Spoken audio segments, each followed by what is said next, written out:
Stop. What if I told you that before Egypt built a single pyramid, African civilizations were already mapping the stars, creating art and building societies so advanced that history tried to erase them? Buckle up, this is going to shatter everything you thought you knew. Let's start 25,000 years ago. The Ishango bone, found in Congo. It's a mathematical tool, one of the oldest in human history. While the world was hunting and gathering, Africans were doing math, counting lunar cycles, understanding numbers. This isn't primitive, this is genius. Now jump to 7500 BCE, Nabta Playa in southern Egypt.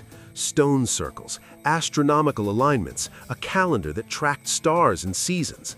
This predates Stonehenge by 2,000 years and the Egyptian pyramids by 3,000 years.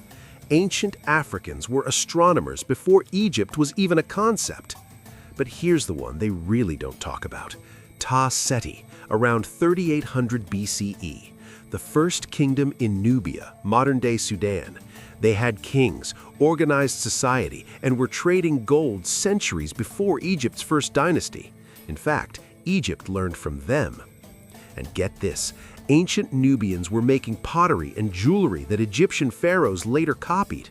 The culture, the art, the power, it flowed from Nubia to Egypt, not the other way around.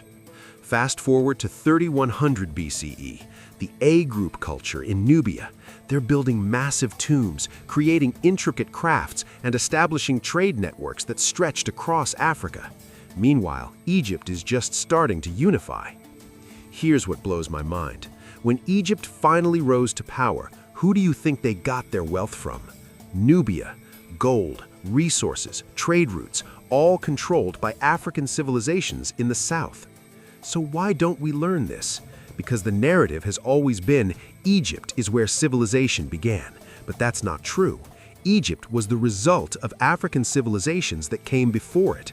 The kingdom of Kerma, 2500 BCE, was building monumental structures and thriving while Egypt was still developing. Nubian kings would eventually conquer Egypt and rule as the 25th dynasty, the Black Pharaohs. Let that sink in. The people who came before Egypt eventually ruled Egypt. The evidence is everywhere. The archaeology doesn't lie. The tombs, the tools, the astronomy, it all points to one truth. African civilizations were the foundation of what became ancient Egypt. So, next time someone says Egypt is the